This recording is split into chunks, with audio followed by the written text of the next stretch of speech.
ये ऐसा नहीं लगना चाहिए कि एक बम्बई का लड़का एक बिहार के गांव, छोटे से गांव से जो लड़का आया है वो उसका किरदार प्ले कर रहा है। आपको सच्ची में वाकई में लगना चाहिए कि ये माधव की ये असलियत में एक छोटे गांव बिहार से आया है, ये किरदार जो है ये छोटे गांव वहीं से है। ऐसे लगना नहीं चाहिए कि मैं विवान एक बम्बई का पला बड़ा लड़का ये किरदार निभा रहा है।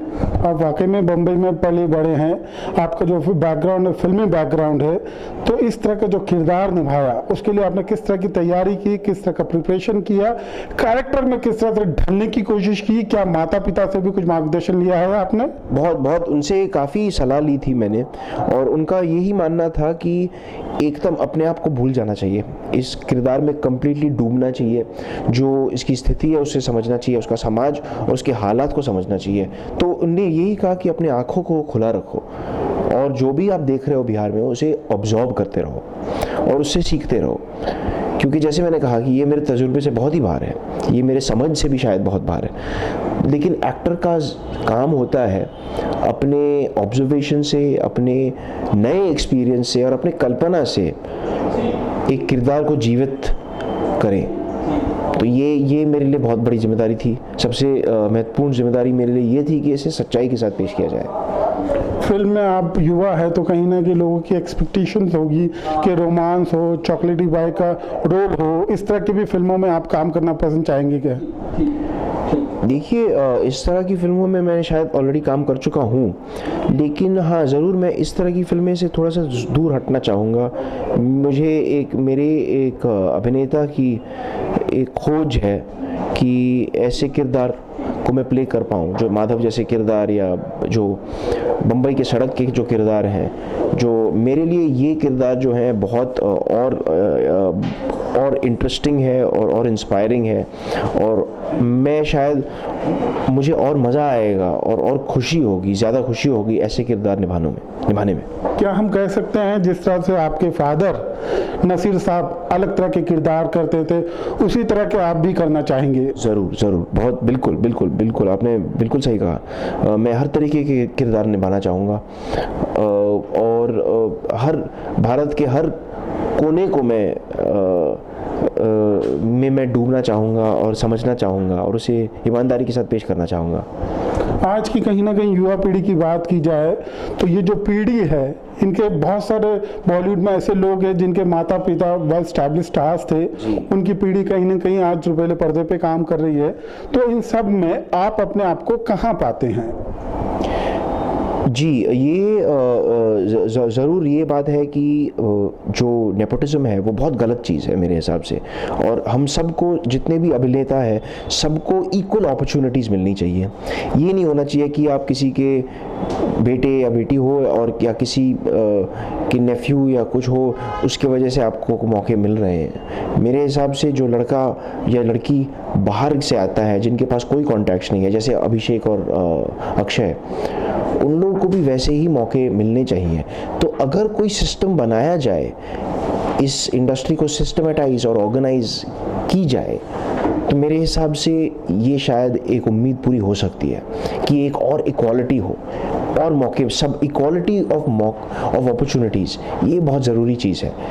क्योंकि ये बहुत गलत चीज़ होती है कि लोगों को कई बार नेटवर्किंग या कॉन्टैक्ट्स या अगर कोई फैमिली में हो या कोई पहुंच या पहचान हो, उससे तरक्की होती है। तो ये मेरा मानना है और इच्छा है कि जो भी जितने भी लोग आते हैं इस इंडस्ट्री का हिस्सा बनने के लिए, सबको मौका मिलना चाहिए, इक्वल मौका मिलना चाहिए, और एक सिस्टम होना चाहिए जिसके थ्रू सबको इक्वल अपॉर्चुनिटीज़ और मौके मिल सके, जैसे हर फील्ड में होता है, जैसे मिलिट्री में होता है, जैसे शायद मेडिकल प्रोफेशन में होता है, जैसे एकेडमिक्स में होता है, जैसे यूनिवर्सिटी सिस्टम में होता है, हमारे पढ़ाई लिखाई में होता है। वैसे ही एक सिस्टम बनना चाहिए जहाँ पे एक डेटाबेस या किसी भी प्रकार की चीज़, जहाँ से, या यूनियन, या मुझे पता नहीं कैसे होगा, लेकिन किसी को ज़रूर कोशिश करनी चाहिए ये करने की कि एक सिस्टम बननी चाहिए जहाँ पे सब लोग को मौके मिले, इक्वल अपॉर्चुनिटीज़ मिले और अपने मेरिट पे, अपने काबिलियत पे और अपने मेहनत पे मौके मिलने चाहिए। विमान, बात करें आज के वक्त की हम, तो इंटरनेट का वक्त है, कहीं ना कहीं बहुत बड़े प्लेटफॉर्म्स मिल रहे हैं, आप अपनी प्रतिभा और कला को कहीं भी छिपा नहीं सकते हैं।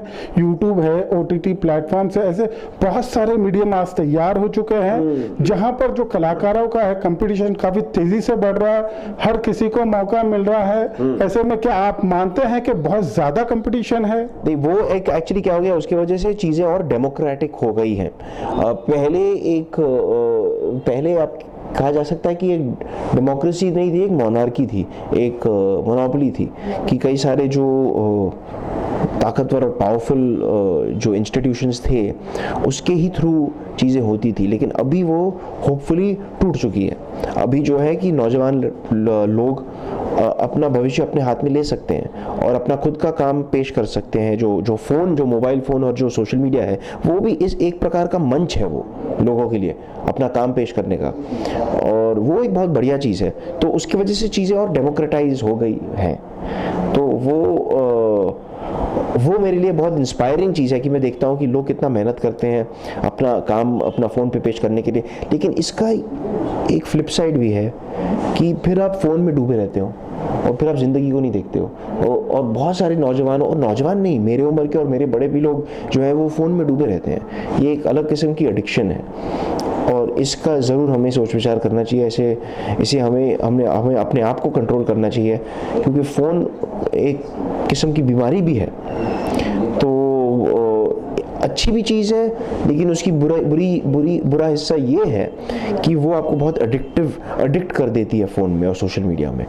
तो सोशल मीडिया बहुत बढ़िया चीज़ है लोगों को एक मंच दिलाने के लिए और अपना काम पेश करने के लिए, लेकिन उन्हें ज़िंदगी भी एहसास करनी चाहिए।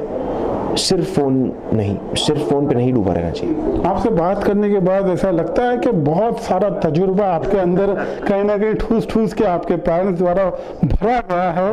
तो चलते चलते एक आखिरी सवाल आपसे जानना चाहूँगा, कोर्ट देखने दर्शक क्यों जाए और दर्शकों को कोर्ट फिल्म में क्या खास यादें अपने घर ले जा सकते हैं?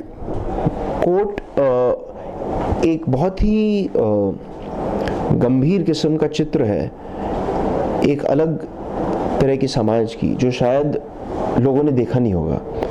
ये एक बहुत ही खूबसूरत पोर्ट्रेट है इस ज़िंदगी की, इस समाज की, इन हालातों की, और जैसे लोग अपने हालातों से आगे बढ़ते हैं, उठते हैं अपनी स्थिति से। तो बहुत ही इंस्पायरिंग कहानी है।